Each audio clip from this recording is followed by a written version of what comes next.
All right. Welcome to a financial planning podcast with a down-to-earth vibe. Sasquatch listens while playing on the old chat GPT. This is Through the GPT. That's right. This is Through the Pines. On this episode, we'll interview Michael Westover on buying and selling businesses. Okay. So how do you evaluate a business? What to look for when buying or selling a business? How to increase the value of your business before you go to sell it?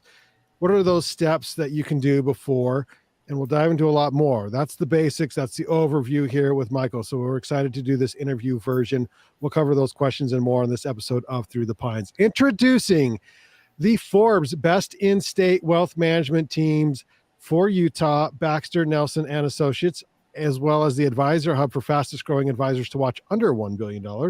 Baxter, Nelson, and Associates, receivers of the Ameriprise Client Experience Award. They are our guests today on the show.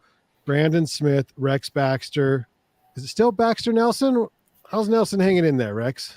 I spoke to him this morning. He's doing great. It's still Baxter Nelson for the moment. All right. Eventually this year at some point, we will modify the team name slightly since he has now retired. He's retired. Yes, this is going to be Baxter and Brandon. Go double B on this. B squared, huh? B squared. Yeah, we'll think about that. Well, we're excited to have Michael on the Through the Pines podcast. You know, we talk about our three pillars all the time, and we talk about, we have the financial markets as one pillar, real estate is one pillar, and owning your own business is a pillar of wealth. And typically most wealth is generated through one of those areas, and the wealthiest clients and people that we know operate in all three of those areas. And so it's really nice to be able to get Michael on the show and be able to talk about one of those pillars in depth with him. So awesome. Well, let's introduce Michael Westover, our guest for this week's show.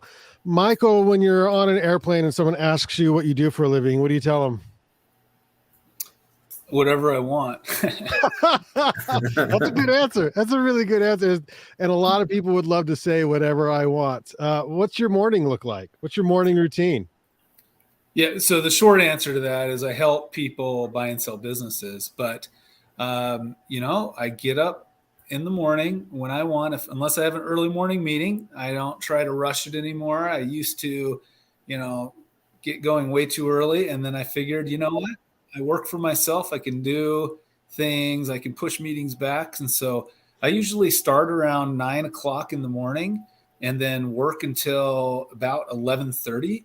And then I'll usually go to a networking meeting because all of my business is basically through referrals. I don't do any advertising. And then my afternoon is usually nuts. In fact, my morning is nuts for those 2.5 hours.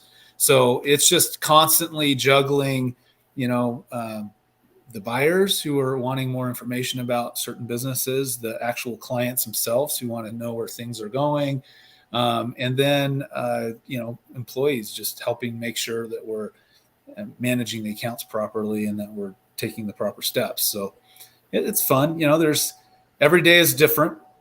I love learning about I deal with so many different verticals, so many different industries that it's a constant learning process. Yeah. Because you have to kind of dig deep on these businesses to represent them well. You have to understand the good, the bad, and the ugly. Yeah. Essentially. So are you like a real estate agent for business selling and buying?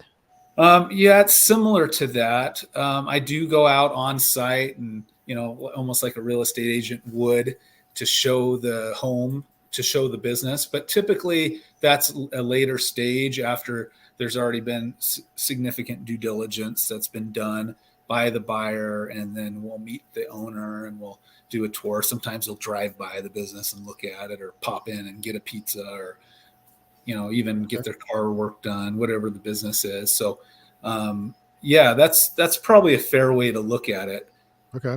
So quick background so that those tuning into the podcast recognize you, Michael, as a professional in this industry.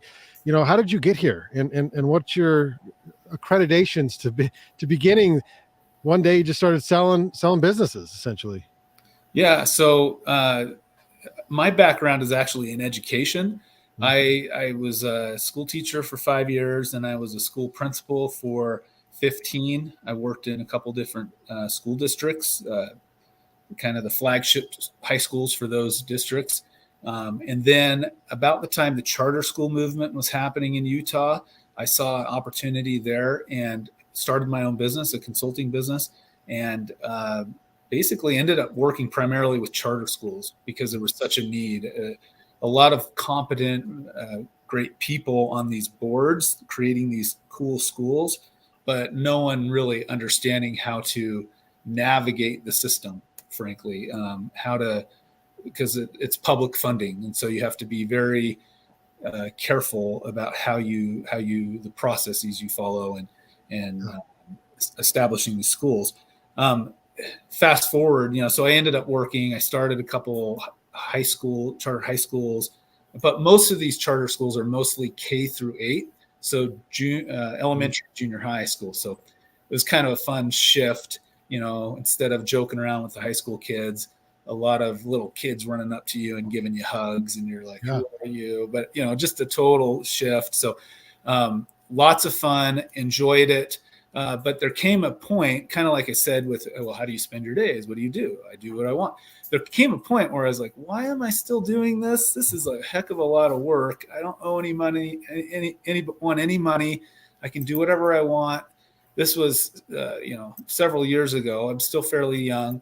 And I just decided, hey, I'm going to jump out. I did a business once before. Let's do it again, but let's shift it to the business side. My wife always told me you would be great at business. And I basically just kind of blew her off for several years because, hey, this is what I do. This is what I know. I started networking. I mentioned networking a minute ago, but simply because I realized that I didn't know a lot of people in the business industry. I knew I was well networked in education.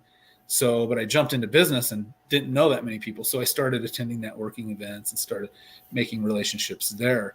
And one of the people I talked to immediately, go back to your question, I was kind of throwing myself under the bus a little bit, stating that, I'm new to business. I don't know much about business. Even though I ran a successful business for many years, it was kind of small.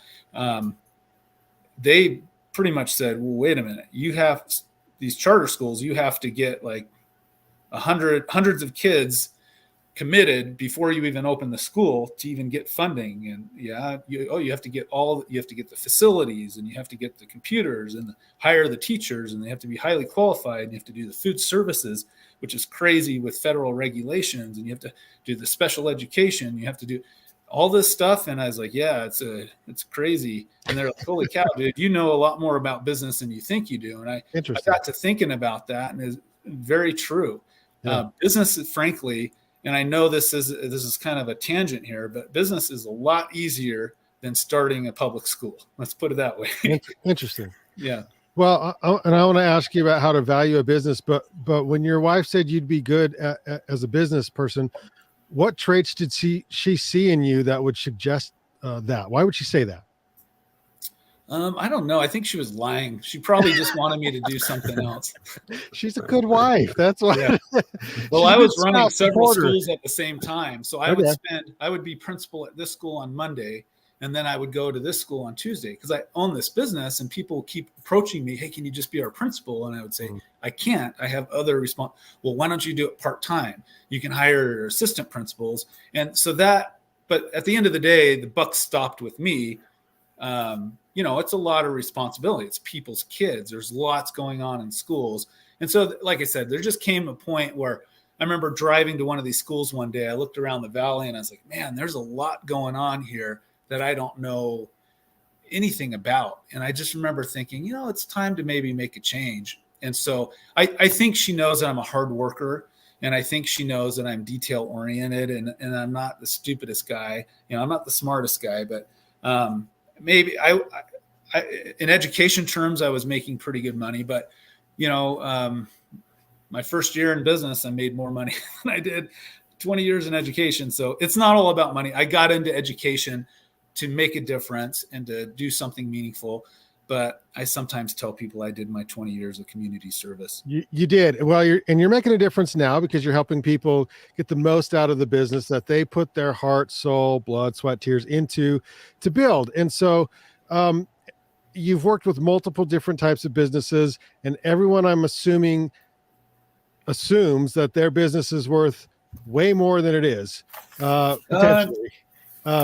So how do you evaluate a business? Because all the difference, let me just say there's a lot of different, like you said, a lot of different business types out there. What are some basics that every business needs to have in place to evaluate, essentially? Yeah, and I would say 1/3 of prospective sellers, owners, overvalue their business. Oddly enough, I would say 2/3 actually undervalue their business. Interesting. Okay. So those are tough conversations with the overvalue people, right? You get all their information, all their financials, and you're like, this is where you're at. I like to give people a range, kind of a best case scenario, worst case scenario, and say, look, likely your business will sell somewhere in between. But if the stars aligned right, we might be able to hit it here. But, some people are like, no way, I'm not selling for less than this. And, they're the owners. They can do whatever they want. Doesn't mean I'll represent them. But there are those business owners. But conversely, there's just a lot of people. I think it's because they see all the problems with their business. They're living in it every day, all day. And they just see all the, inefficiencies and, that they just, no one's going to want this. This is just a headache, and it's nice to get a fresh face looking at it and being able to say, no, there's a lot of value here and someone will pay a lot of money for this. And of course, a lot is relative depending on the business and the owner and whatnot. But so back to your question about the valuation, there's different aspects of it. There's obvious things such as the tangible assets, right? Your hard assets, your equipment, your inventory, fleet, whatever. There's intangible assets, which are, maybe your online presence, some accounts that you have, key accounts, branding, those kind of things. Mm-hmm. But there's also what's called your goodwill. And the goodwill can be worth quite a bit depending on the nature of the business. For instance, I'm selling a beauty school right now. And to get accreditation to actually teach and certify people to do these different estheticians and hair things and nails and all these different things isn't easy to do. It's like a 4-year process at the end of the day. And so there's a lot of goodwill built into that, despite what some of the other, they have a lot of that tangible and intangible assets. But another one may be a software company with a code where they own the code, right? That is strong goodwill. Or I have several businesses that have been around for 50, 70, 80 years. There's a lot of value there when a business is shown that they can exist for 3/4 of a century. That says a lot. The last piece would be the financial piece, of course, right? People want to see that businesses are cash flowing, that's why people buy businesses as opposed to starting a business, is because everything's established. Yeah, it's not free. You've got to spend money on this, but you can anticipate, you can plan, you can basically map out your future based on a minimum criteria, right? And then, of course, like I said, the fresh face, the fresh outlook, that 30,000 foot view, you can see, we can make these simple tweaks, because a lot of these people have been in these businesses for a long time and it's hard for them to make changes because they just don't see it. But someone fresh can come in and say, oh my gosh, there's an easier way to do this and this. We can do, eliminate that and eliminate some expenses and increase revenues and whatnot. So the financials, I would say, is a fourth piece, right? There's different ways to value the business depending on who I'm representing, but those 4 things are key. If I'm representing a buyer, I'm going to evaluate it very differently than if I am representing a seller, right? And they're all valid, but I'm going to try to get the cheapest price for the buyer and the most for the business for the seller. So if someone's wondering what their business is worth, I'll let you jump in, Brandon. If someone is wondering what their business is worth, it's not as simple as like revenue times X. No, absolutely not. Okay. I mean, people will do that. They'll say, it's 3 times the EBITDA. No, it's not that simple. Okay. There's depending on the industry, and there's comps as well. What are other businesses selling for in the region and whatnot? Okay. Brandon? Michael, how often do you see surprises like where you sit down, you're like, all right, I'm going to buy this business. It's going to cost me $250,000 or $100,000, whatever the purchase price is. My guess is you look at the cash flows, right, to figure out, all right, how much, if I buy this tomorrow when I own it, I'm going to be earning X, and that will cover the loan. How often are there significant surprises where they wake up one day and like, oh shoot, didn't see that coming? I hear it more from other people who sell businesses, or like, for instance, if I meet them afterwards, oh, I sold my business 2 years ago. And then I hear a lot about those surprises where, oh, it wasn't making as much money as they said it was, or they doctored their financials, or we lost, a half of the accounts when we changed the ownership. All these clients went over. I just talked to a dentist yesterday who basically said he lost like 90% of the clients. The guy they had set up, in the purchase agreement, they had set up the parameters, and there was a non-compete, but only within 15 miles. So this dentist found another dental practice literally 15.1 miles away, and basically drew away the clientele, and they couldn't prove that they were marketing. So with my clients, I'm not perfect, and certainly nothing happens perfectly, but I hear a lot of horror stories from the outside. Mostly we try to be as transparent as possible, so there are no surprises.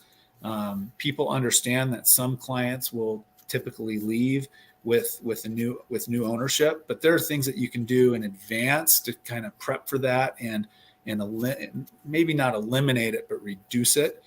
But really good question. Rex, do you have a question about just kind of what Michael does? Yeah, I've been jotting down questions fast and furiously, and so regarding the valuations, because that is an important thing, right? Because you're talking about, if you're representing the seller, you're talking about their entire financial future, possibly, as well as maybe a generation or two. And so when you're looking at those metrics,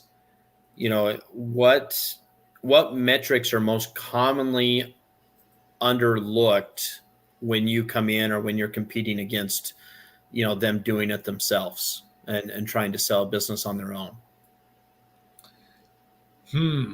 Selling a business on your own is not a good idea. Like, seriously. So just so you know, so you're too close, right? You're in it. I've come in midway on deals several times. Just like people find out about me, or someone refers me over, they hear they're having problems. And a lot of times they will, and sometimes it's to a mechanic that they've been working with for 5 years, or selling their auto shop, or maybe a hairstylist that's at work for them, and they consider them friends. First of all, they have no idea what the business is worth. So they're just literally guessing, shooting from the hip. Oh, $50,000. That sounds great. Okay. And then they bring me in, and I'm like, yeah, I can help you through the process and help you, put together the documents and whatnot. But then I look at everything. I'm like, no way, this is worth $200,000 or $300,000 or whatever. You are not selling this business for 50. And then they're like, oh, well, I kind of already told Bob I was going to sell it to him for 50. And I said, look, I will be the bad guy. We'll just say the truth that I took over you hired Michael Westover to help you through the process, because you've never done it before. You need help. And now he's got a bunch of interested buyers. And so I'll have that difficult conversation with Bob and say, look, I know Jim told you $50,000, but his business is worth $250,000. And by the way, I have 2 people interested. And so, maybe he'll work out a deal. And I know in one case, that person actually was able to we were still able to get a deal done, but we literally tripled the amount they were going to pay. So it was still kind of a deal. The guy got a good price, but it was a lot more than he expected. So getting a broker, it's different than just putting a sign out in front of your house saying for sale by owner, and hey, come look at the house. If you like it and you're pre-approved for a loan, great. You people can, just the negotiation piece alone within one sentence, I've heard people like practically throw away, $100,000. Oh yeah, that sounds right. That sounds good. Sure. No, not sure. You're not. No, you're not agreeing to $100,000 less than that. Oh, okay. Well, yeah, I agree with Michael. Let's do what he says. So you have to be super careful of what you say and when you say it and how you say it. And by the way, doing proper listings, it's not just as easy as just throwing up a quick little ad on KSL. You have to have details, and people who are going to spend money on a business need to see the right information to dig into their pocketbooks and the right documentation. You can protect the business owner by having the non-disclosures signed and collected before sharing documentation. It's just, if you're not doing it all day, every day, you can just make a lot of mistakes. And it's really sad, frankly, when people who have had businesses for 10 years, 20, 30, 50, and they just like hand it over, just practically give it to people for free or for way lower than the true value. Rex, I want you to follow up on this, but I want to ask Michael, there's no MLS, right? Like when you list a business, how do you find buyers? Yeah. So I've got a pretty good list, right? Because I've been doing it long enough. I've sold a bunch of auto shops. So if someone says, hey, I need help selling my auto shop, I've got 100 people I can reach out and say, hey, you were interested in this one. So that I've got people reaching out a couple times a week saying, hey, what do you got new? What do you, because they're just always looking for good new businesses. So they'll just reach out on their own to see what there is, or checking the website, of course. But there are listing sites like the Biz Buy Sell and the BizQuest and the LoopNet and my personal site, businessresource.com. Even KSL, I mentioned, sell some smaller businesses on there. People look everywhere, really. So we've put lots of social media out there. You do, Facebook groups. There's a lot, for instance, if you're selling a restaurant, there's lots of restaurant groups on Facebook, so you can post listings on. And so we just try to throw a big net out there for people. And then maybe the person that's interested in themselves doesn't see it, but a friend or family member knows they're looking and will shoot it to them, that type of thing. Okay. Rex? Man, the questions are leaving my head as fast as they're coming. You don't have to Right? do like a second or third episode. You got to write them down. Yeah.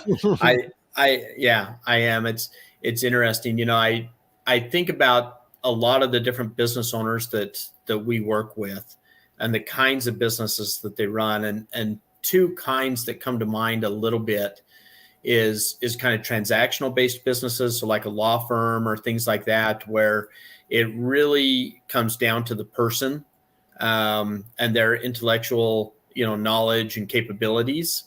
And it's a transactional based business. And so it's been interesting as I've watched attorneys retire and change and things like that, to where typically they don't see any real value in their business themselves, which is kind of that 2/3 that you mentioned that's undervalued. So that's one type that I'd like you to kind of comment on, is kind of transactional, to where most of it's intellectual property owned by the owner. And then the other is more kind of service oriented, to where it's maybe a side hustle that's turned into a small business, like a lawn care and landscaping or snow removal or things like that, to where it's not a big business by any means, but it's enough to provide for them and their family. And yet most of the time they think, oh, when I'm done, I'm just going to shut it down, that there's, again, nothing really here to sell. And so I would like you to just talk about those two different kinds of types, not those specifically, but two different kinds of businesses, and where you see the value and how you go about, getting kind of the best price for them and how you market that. Yeah, lots of questions rolled into one, but right. Yeah, you got your questions. I'm trying my best here, guys. But you're doing awesome, Michael. You really are. So I call what you're calling transactional businesses, I call them professional businesses. There's the CPAs, the attorneys, dentists, doctors, those kind of practices. And to be honest, the best are ones that don't have their names in it, right? It's okay if you have a restaurant that says Bob's Burgers, that's a little more acceptable. But if it's Bob's CPA, then it's harder to sell that because people are like, well, where's Bob? I want to talk to Bob. So I know it's kind of silly, but name it Alpine CPA instead. So it makes it much easier to sell. Now the service industry, those are two very different. And before I address that, let me go back to the shutting the doors thing. Please, please, please don't let clients, friends, family, don't let people shut their doors. I had a guy who started a flooring business. This was last year. And it was a friend reached out and says, hey, this guy's just going to shut his doors. Do you think you could help him? And so I talked to him and he's like, yeah, I'm going to do this with my friend. And we've only been doing it a few years. It's okay. But I started looking at things and they were making a little bit of money. They weren't making a ton, but the store looked good. Ended up getting them like $250,000, like 2 months later. The guy was thrilled. People don't realize what they have. I compare it to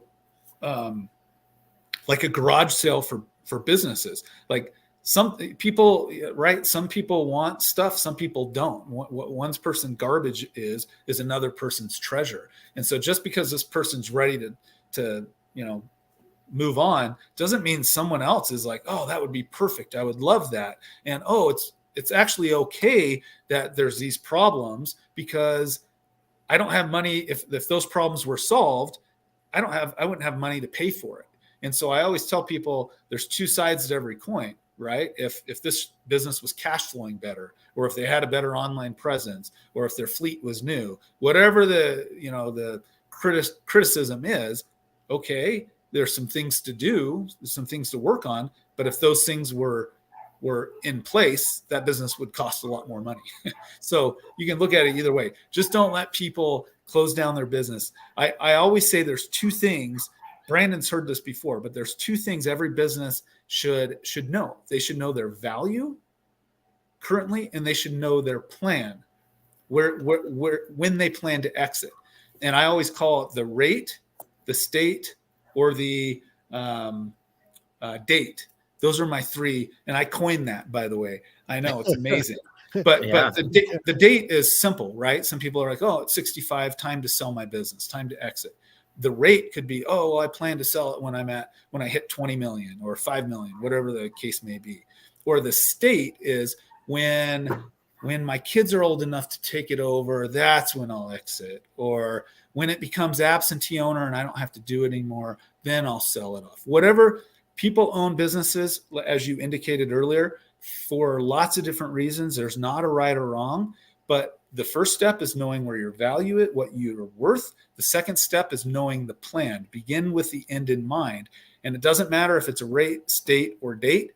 Know where your work. So when you have those things in place, then you can start making the planning and talk to the financial planners and get things in order. There are so many shiny objects out there. Oh, you got to buy this new marketing or this CRM. You got to do this and that. And guess what? If you're just trying to do a family-owned business that you're going to pass along to your kids, and you're really just, you have a job. It's a business where you work for yourself, which is valuable, but you're not really, making tons of money. You make enough to live off of.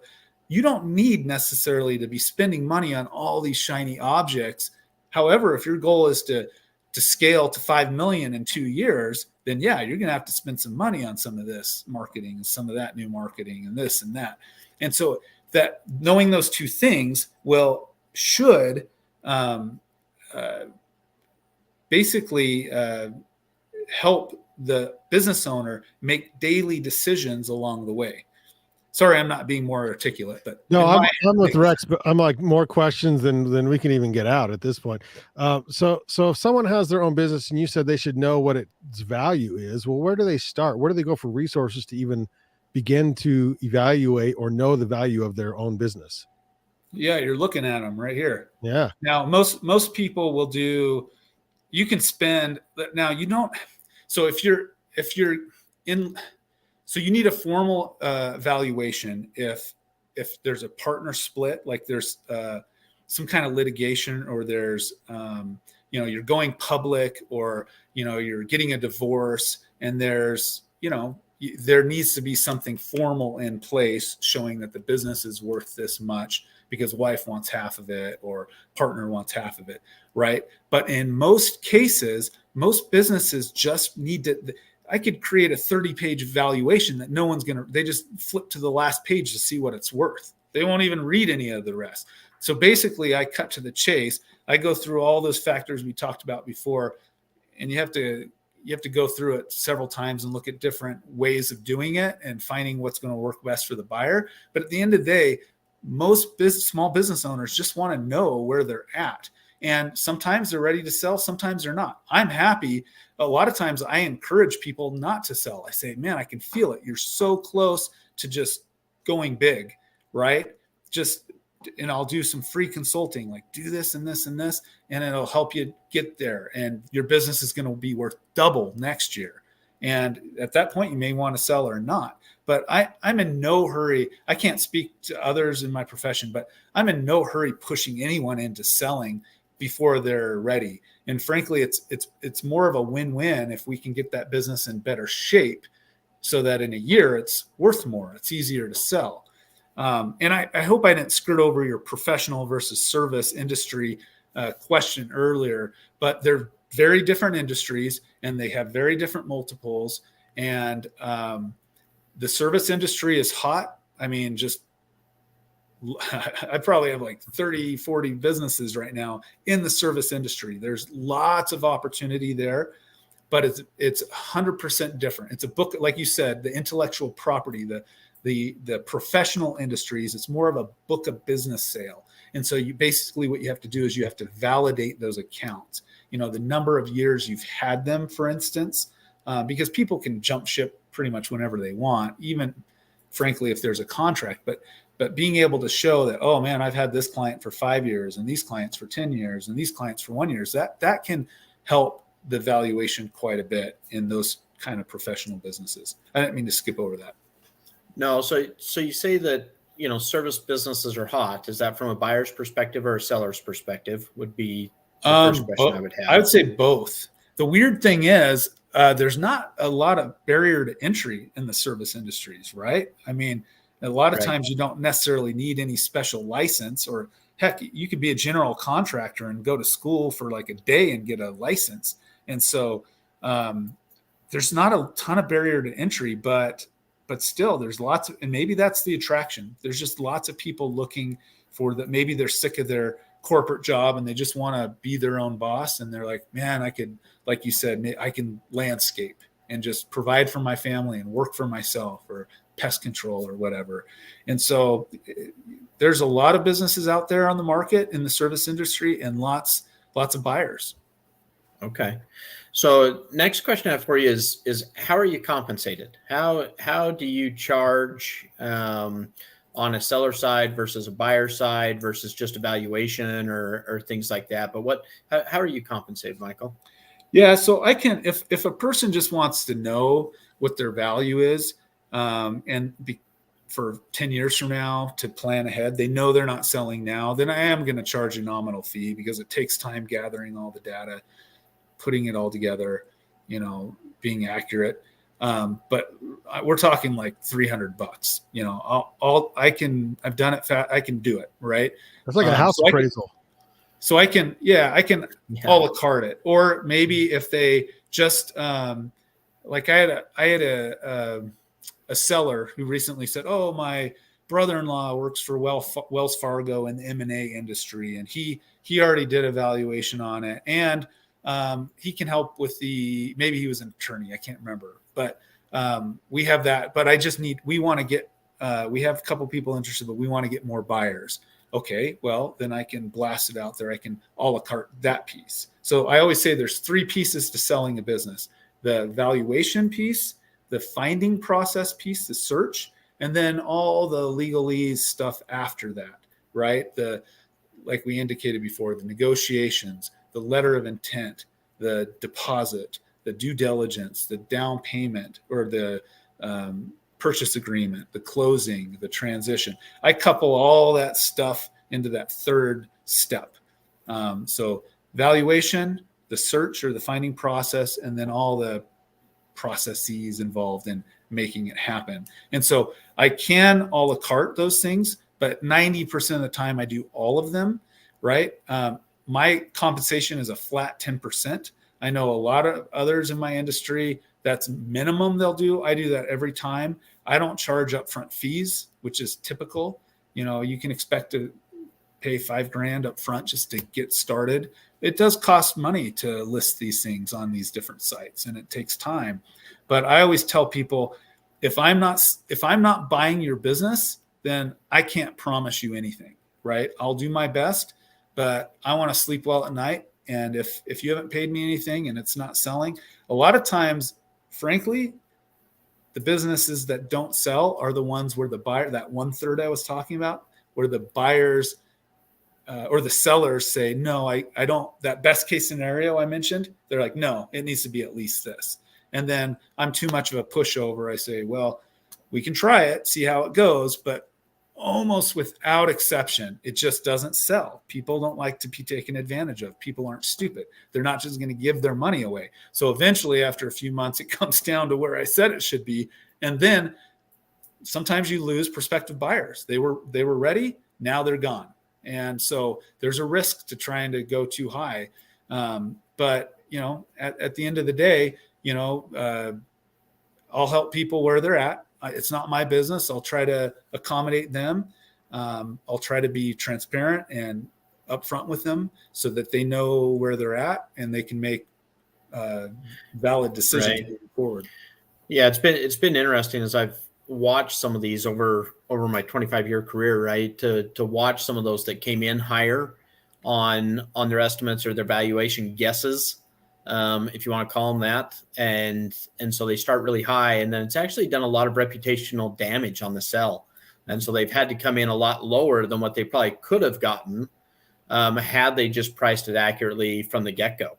Bingo. And had to take a hit. And so that's been an interesting thing to kind of watch on a number of businesses. Do you have any opinion? And I don't know, I'm assuming you do deal with franchises as well, but what are some of the nuances or differences when you go into sell or buy a franchise versus a mom and pop shop? Yeah, you just have a different, instead of a two-way transaction, you have a three-way transaction. I got to face my fingers away. I keep using my fingers. Sorry, I use my hands so much. You're just like, what's going on here? This guy needs to calm down. I'm sorry. But it's okay. We're podcast and video. This gives people an opportunity to watch the video so we can see Michael work the fingers there. Yeah. I'll just sit on my hands. I'm sorry. No, that's actually a really good question because every franchise is different. Some are great to work with, some are nightmares. And so you have to include the franchise from the get-go, because if you don't, everyone could be happy, the seller, the buyer, everything's worked out. And then we say, hey, franchise, we're ready to go. And they say, no, we don't like the buyer for this reason, or their credit score is not high enough, or they don't have enough industry experience or whatever.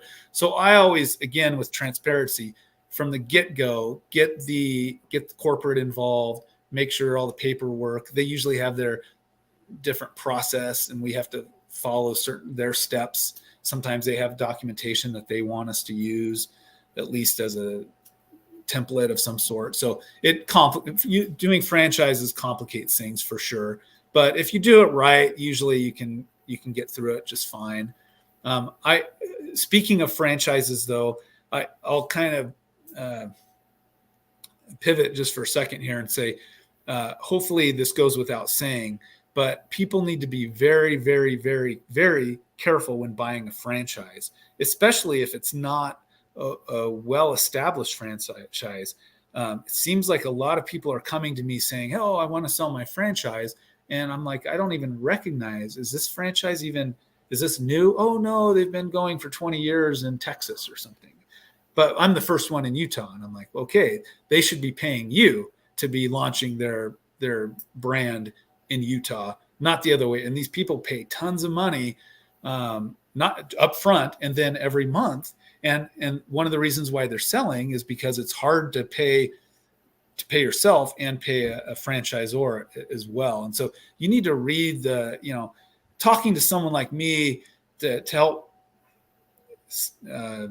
be a good sounding board so people have another perspective can be really helpful. Even if I never collect a dime and I can just steer people the right direction, like, hey, check that or do this. I mean, I could tell you even today, a couple conversations I've had where, the guy's attorney says I need to sign the APA, the asset purchase agreement, before I get the financials. And I'm like, this is just a guy that was referred to me by a friend. I'm not even representing him. And I'm like, whoa, no, don't sign anything until you do your due diligence. Well, he says they'll share all this information after I sign it. And this guy's he's a Hispanic guy, speaks great English, great guy, actually has another successful business, but people just don't know how things work. And so running it by someone that's been through the process before can save you 10 years of headache, right? This guy could buy this business and then all of a sudden say, oh, well,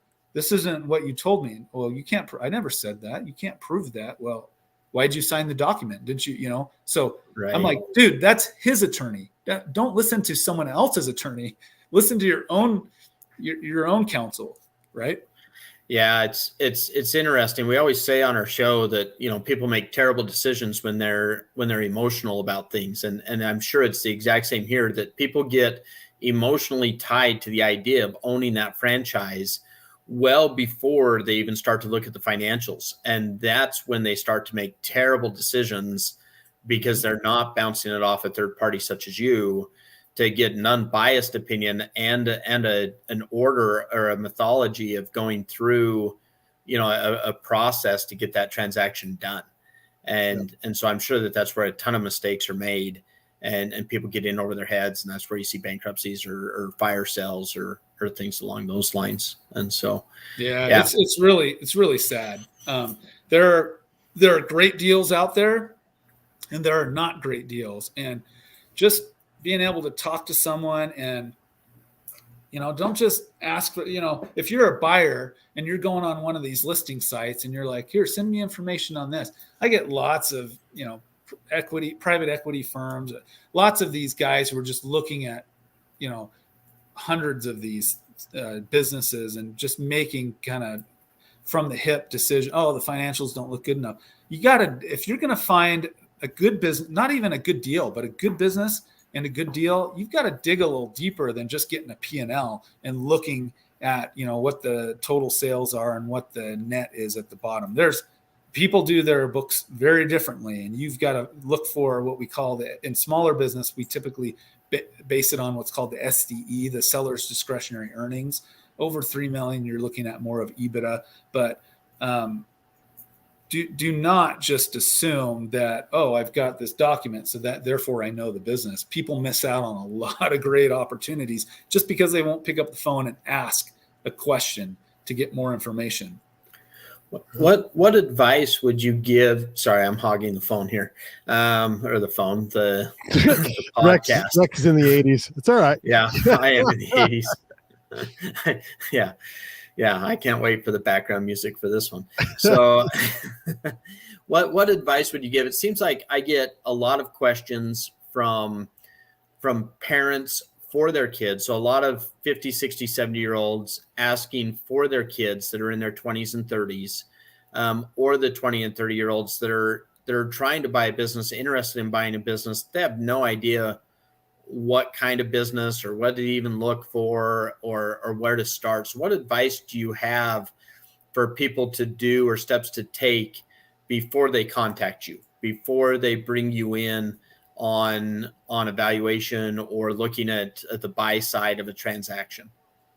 Yeah, it's a really good question.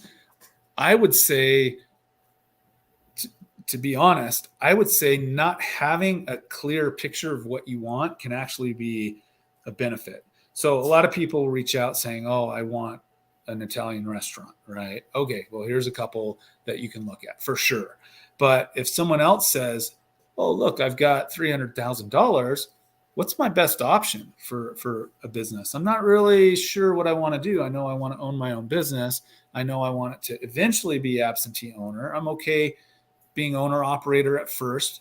And frankly, I always recommend that whoever buys a business needs to get their hands dirty and know that business inside and out. And the only way you're going to do that is by working it, at least for a period of time, so that how can you improve if you don't even know it, right?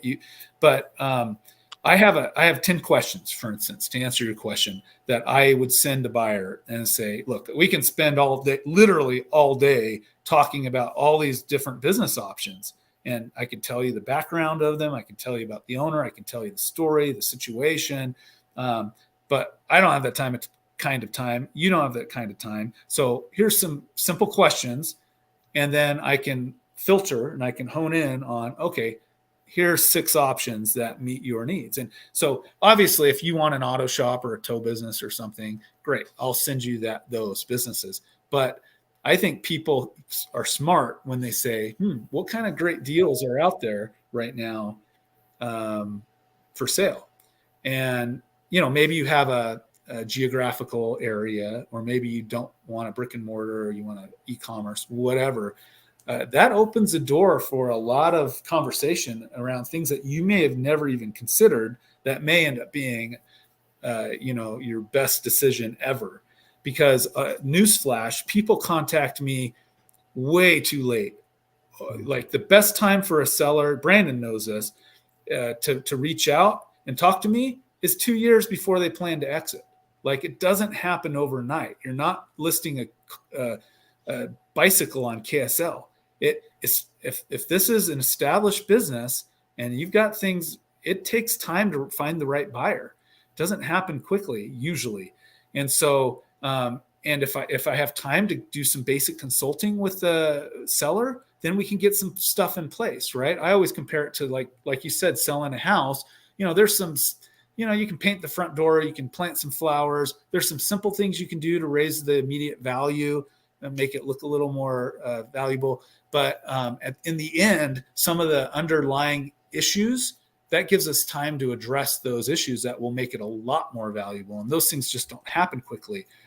What I was saying is in Utah, everyone waits not everyone, but a lot of people just say, oh, well, I'm retiring in 2 months and I guess I should probably sell my business. And I'm like, okay, what are you doing? Well, it's a 50-year established auto shop, or, I'm like, what the, no, so I try to be upfront with people that, look, I'll try my best, but it probably will not sell in 2 months. A dentist or like you said, these professional businesses. There's lots of people out there looking for these book of businesses, but if you want to get maximum value, do not wait till the last minute. If you want to get minimum value for your business, wait till the last minute. Brandon, do you have a comment? Yeah, just curious. So if someone is getting to the point where they think they might be wanting to sell their business in 2 to 3 years, what are some of the more common things that you have them do? Is it cleaning up the books? Is it making sure that revenues are where, what are those? And I know every business is different, but typically what are those key things that a business owner should be trying to do? Yeah, I would say the financials are a big part of it. A lot of companies have real issues with their financials. Michael, can you sell businesses that don't turn profits? Yeah, I sold a business that last month or month and a half ago that was $400,000 in the hole, and sold it for $100,000. It was in the red. It was a 17-year established business, and they were making money. They were selling their widgets, but they weren't doing it right. They were losing money, and they had been losing money year after year. So yes, that's a great question. Even if they're breaking even or even losing money, they're, like I said before, with that garage sale mentality, there's someone out there who would love to take what you have and run with it. The problem is, if the more problems you have with your business, the less value there's going to be there. So two things that you were at. Brandon asked a question, and then I didn't finish with Rex. You were asking about with kids and how do you teach them. I've got a ton of businesses like under $100,000. I've got a handful that are under $50,000. That they're not going to be cash flowing great, but sometimes it's just because the seller gave up a little too soon. Like literally they put all their blood, sweat, and tears, all their money into this thing for 5 years. And then they're like, oh, I got to go get a job. And then you're like, holy cow, you did all the work. When I say I consult with people sometimes to not sell, that's what I'm talking about. I compare it to pushing that boulder up the mountain, and people, that's why 95% of businesses fail in the first year and 99% fail within 5 years, is because most businesses just aren't cash flowing enough, fast enough. But I believe if they would stick with it a little longer, that it would really pay off and that boulder would start flying down the hill. So if we can find you a business that's right there, that they've done all the work and they're desperate to get out because they can't do anymore, they got to get a job or whatever, they got to pay off their debts, man, that can be a great opportunity for a buyer, right? People reach out to Business Resource all the time asking to asking me to help them start a business, and I can help them, walk them through the steps of starting a business. But usually I'll kind of veer the conversation towards, hey, are you aware there's a lot of businesses on the market already in this area? And it might be worth your while because, again, you know where this business is. You can count on it. It's month after month. You're going to have to pay money for it. But when you start a business on your own, you're going to spend a lot of money anyway. And like I said, all your time and blood, sweat, and tears and, mental. So in most cases, in my opinion, if you can find a business that's ready to sell, that's in good shape, maybe it's not where it should be, but it's cheaper.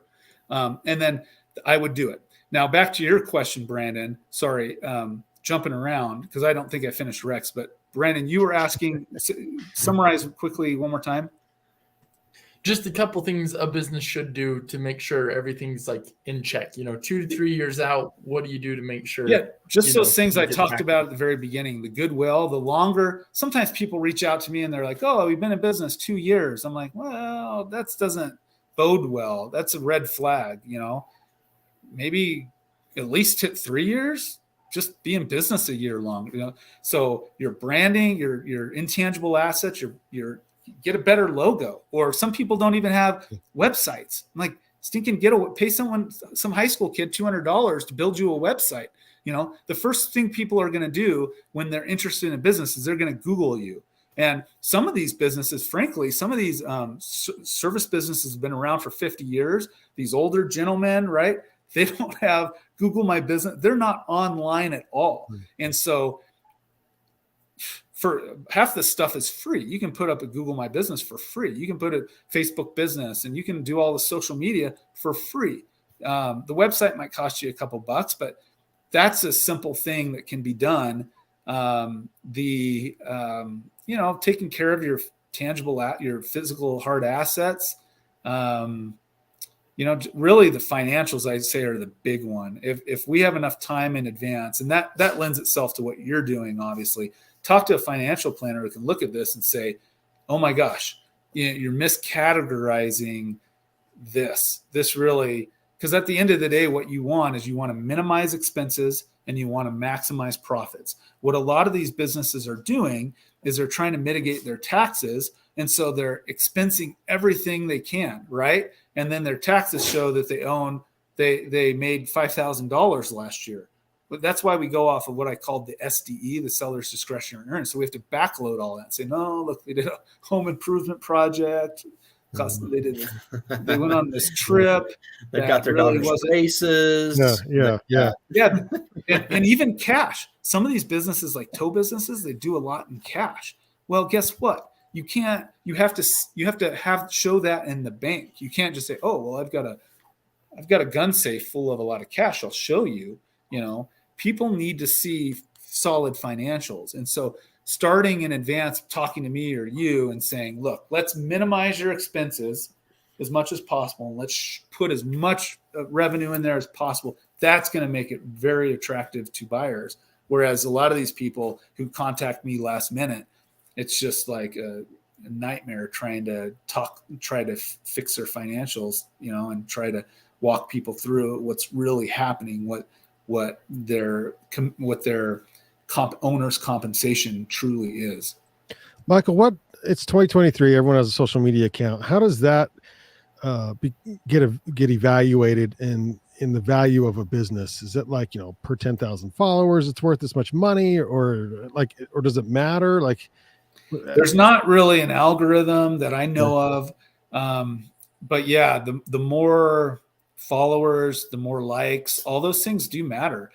And so going back to what I just said, if someone goes on, in fact, this morning I had someone, or was it yesterday afternoon? Someone was, what business was that? They were basically saying, "Oh my gosh, their social media is actually really good on Instagram, but not good anywhere else." And they actually went through and scrolled through it. If they're going to buy something, they want to see what's there and what's not there. And your question is good. I wish I had a solid answer for you, but I can try. Sometimes I'll just throw 20 grand on and say, yeah, like what's the value your of online presence is great. So that what about like an an email account? If someone has 100,000 emails, like is there numbers associated? The CRM, yeah, if that's what you're talking about, like their customer base, having Sure. a CRM is very important. Okay.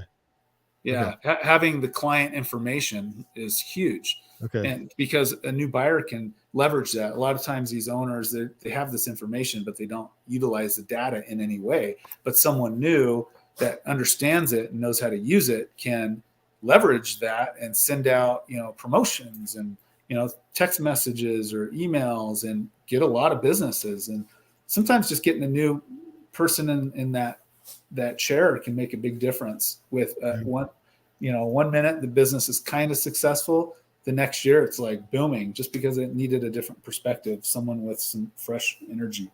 I've seen that with, I think it was an overlanding company, and it didn't do anything for years. And the new ownership came in and it exploded. And I almost feel bad for the previous owners, because it's like, what could have been had they only known a couple minor adjustments, and then all of a sudden, boom. Rex, did you have a comment? Yeah, I know we're running fairly short on time, and I still have, quick hour. I know I still have about 87 questions, so I'm dying for the next episode already. But one thing I want you to talk about just for a second before we wrap up is financing, right? Is when somebody's coming in to buy a business, and they don't have cash, or they don't have enough cash, then what role do you play in that? And what levels of financing do they need to be prepared for in order to take down different sizes of businesses? Yeah, great question. Ideally, what I love to see is a buyer that comes in and says, "I'm pre-qualified. Here's a letter from such and such bank saying," kind of like you get qualified to buy a home, right? If when people I don't want to call them swear words, but seller financing, I get lots of calls, emails. "Oh, I want, will they be willing to seller finance it?" I'm like, no, this is a 30-year established business. Why? They don't know you. Why would they hand over their business to you? They're just going to say, "Get a loan." I always make the analogy to buying a car. Why? "Oh, I like your Jaguar. I know it took a lot of time and money to buy that. But here's $5,000. I promise you I'll pay you every month for the next 5 years. Promise." And you're like, "No, thank you." But we wouldn't consider that with a car. Why would we consider it with a business? And a lot of people just think they're going to get something for nothing. There's a lot of risk with seller financing. That there are a few advantages if the person's solid and they've been vetted. They have other businesses. They have good credit. It can work. I've done seller financing deals for sure. Seems like I see more seller financing with family deals, right? Mom and dad selling it to son or daughter. Yeah, you got to be careful. It's a terrible thing, but that's where I see it happen more times than not, it seems like. So that's, people will do it. If a seller is desperate, then you could say, "Hey, how about some seller financing?" I don't see, usually it's just a portion of it though, where you still have to put a pretty big chunk down, and then maybe they'll do 1/3. I've seen up to like half, but not really. How do you get more pre-approved? How do you get a business pre-approval letter when you have no idea what business you're going to buy? Oh, they'll look at, just like for a home, they'll look at your. Okay. your personal financial financials. status. Yeah. And I always tell people, Gotcha. start with your bank of record. You know, they have your transactional history. They have all your information. It'll just save you a ton of time, like turning in financial documents. Start with, sometimes people have two banks, but start there. But frankly, banks can be pretty stringent, pretty difficult with approvals, because they're looking for huge deals. You know, oh, if this were a $20 million business, maybe we do it. Oh, sorry, it's only $2.5 million. You know, so a lot of people look at SBA loans. That's kind of another one that people roll their eyes, just because the SBA can take forever. I'm working 2 loans right now that are taking like 5 months. It's not fun. They scrutinize the person and the business. They scrutinize the buyer and any businesses they have or partnerships.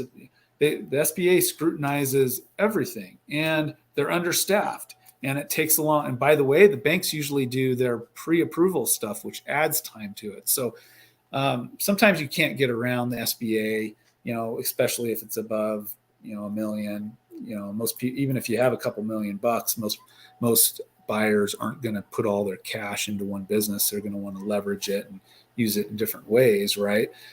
So it is what it is. But those, I would say, approach your own bank and say, this is where I'm at. This is what I want to do. And they can look at you and they may say, look, you have experience as a dentist or as a whatever, and so you can buy businesses in these industries or whatever, right? Because you can be denied. I've seen people get denied if the bank looks at them and says, you don't know anything about this business. We're not loaning you money because we don't have confidence that you can run the business. So having some experience definitely helps. Man, we just burned an hour. Can you believe that? That was awesome, that was Michael.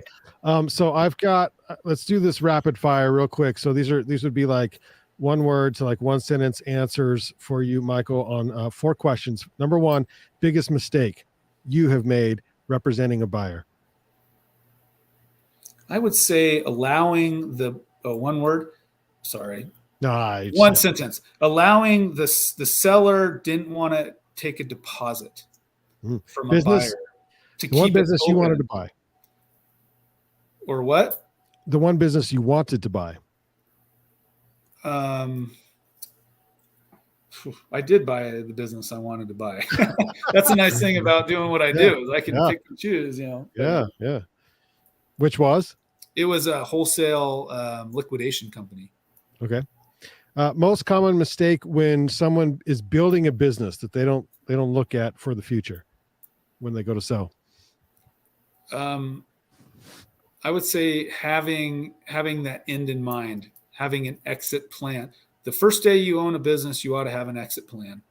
Yeah. All right. And then finally, what type of business may sell for the most value? Like the best multiple or just multiple's good.